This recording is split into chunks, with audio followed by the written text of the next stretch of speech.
up, guys? It's been a while since I've done a synth tutorial, and while I wait for the release of my refill pack, I thought I would do one for you guys. This is a synth that I've had quite a lot of requests about. It's a Kaskade synth from his song Turn It Down. There's quite a lot to do, so let's just jump in. So you're going to want a combinator patch with a 4 synthesizer in it.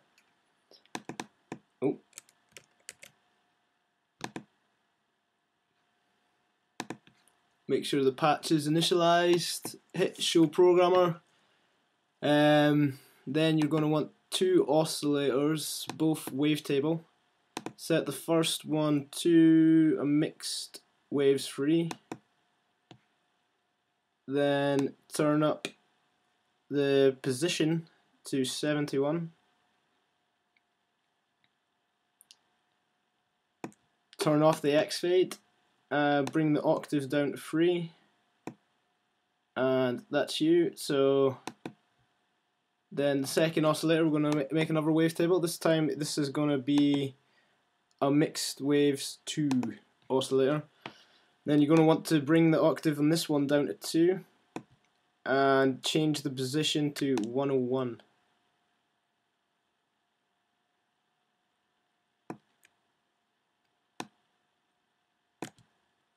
And you're going to want the X fade off on this as well. So that's it for the oscillators. Turn on them, enable them here, and also you're going to want to enable them here because we're going to be using filter 2 as well. Actually using 4 filters today. There's quite a lot going on for the filter in here. So anyway, moving on to this section, we're going to want to turn the shaper on, turn the drive right up, and change it to hard clip. And then also, you're going to want to move to the amp section, and you're going to want to turn up the velocity to 97. Now, the reason I'm turning the velocity up on the amp is it allows to trigger velocity changes in when you're programming your MIDI notes or playing in your MIDI notes. Sorry, if I can just get back to it so I can show you. Here you see these ones, the bass notes at the bottom are a lighter colour because they have lower velocities that I programmed in. So setting the amp velocity here allows that to do it. So obviously the higher that value is, the greater the velocity. You can change the velocity. So it's quite important to get the sound, otherwise it gets really clanky and messy. Yep. So that's nearly it for this section of the synth. Going to use the delay, and you're going to want to bring the delay time down to 370. The feedback you're going to want at 18.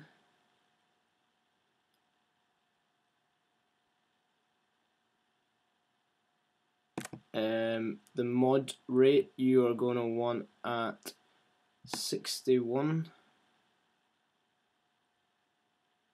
No, sorry, what I'm talking about. You're going to want it at 0.37 Hertz, and you're going to want the amount at -61, sorry. And then for the dry wet, you are going to want that at 3, so not so much coming through at all, really. Just adds a bit more depth to the sound. And then we'll move on to the first filter. You're going to want to leave it at low pass, but change it to 6. And then for the frequency, you're going to want to bring it up slightly to 3.8 kilohertz. And the resonance you're going to want at 40. And then we'll move on to filter 2. You're going to want a comb filter.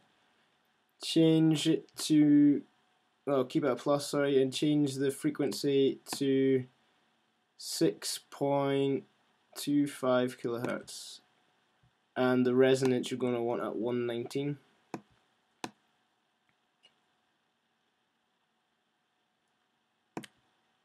And then that's it for that filter. And finally, we're going to add a state variable filter. We're going to change it to notch, and we're going to bring this little knob down up to 83. and you are going to want to bring the frequency down to 1.05 kilohertz, and you're going to want to leave the resonance at 0.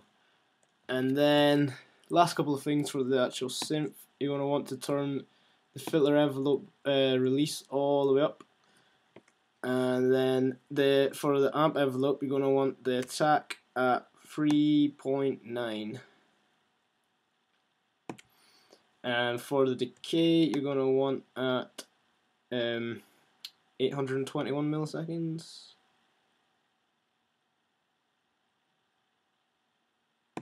And the sustain right the way up, and the release a little bit up to 159 milliseconds. And that's the synth. There's a lot going on there, really. I mean, free filters. The best thing to do but make sure you turn on the filter envelope, the second filter there, by clicking that. But yeah, I think the best, it's kind of hard to describe what's going on, everything that's going on in this, when trying not to make this like an hour-long video. But I mean, the best thing to do is experiment with the filter frequencies and turning off some of the filters and seeing how it affects the sound. But as I say, it's going to be an hour-long video if I try and go through that all with you. So we'll just move on to the next stage, which is creating an M-class equalizer. Turn on the low cut, low shelf, and param 1. And then you're going to want to bring the frequency down and the gain right the way down, and the Q, just leave the Q there, and that's that for the low shelf. And for param 1, you're going to want the frequency at 250 hertz, 250.7, there we go. The gain you're going to want to bring down to -5.7, and for the Q this time you're going to want to bring down to 1.5. What this is doing is just taking away some of the muddy bass frequencies to clean up the sound a little bit, and that's all you do for the EQ. Then we're going to make 2 screen 4 distortions.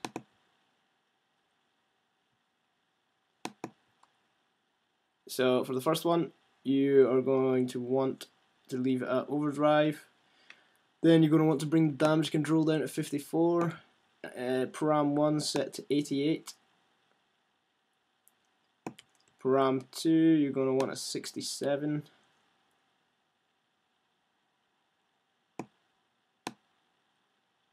I'm going to use the EQ on this, so turn the cut on.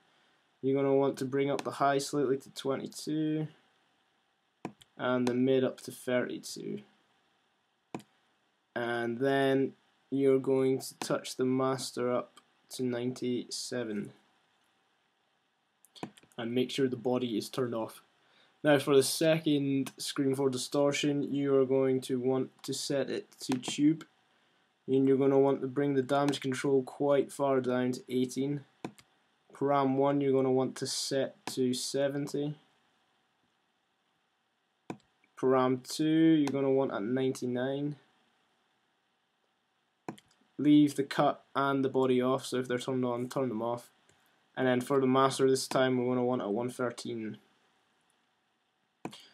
And then we're going to add the final 4th filter, and this one is just, we're going to use the ECF42 envelope control filter, and this just kind of takes some of the sharpness away from this distortion units and all the filtering going on here, just so it doesn't hurt your ears and not really piercing.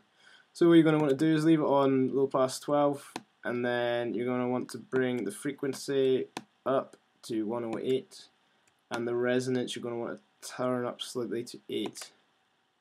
And then we're going to add a reverb, RV7000 advanced reverb.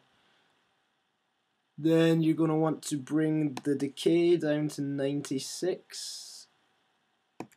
You're going to want the damp at 22. You're going to want the high EQ to 49. And you're going to want to bring the dry wet, down to 29.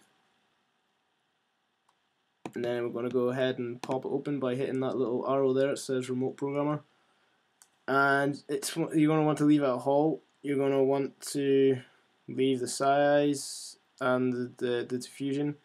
You're going to want to change the room to shape 2, and you're going to leave all this stuff as well.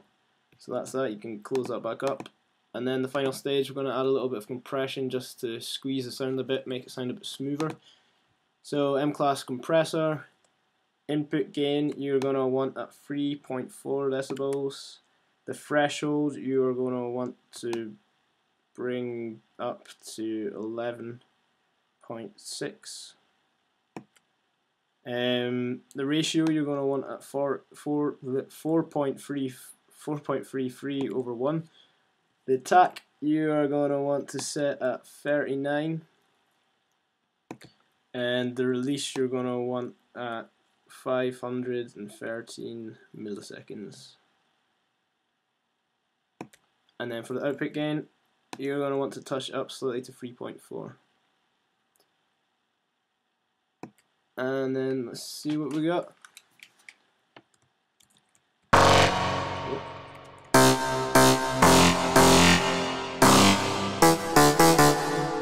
Yep, well that's it.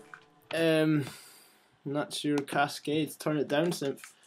So, sorry it's been a while for doing tutorials, but I was busy trying to finish off that refill. It should be out soon. I'm just waiting on the artwork getting done.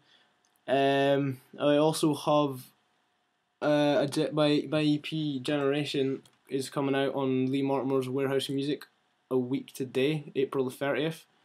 So I'll post a preview on my SoundCloud later this week. So look out for that, and I'll see you guys next time. Bye.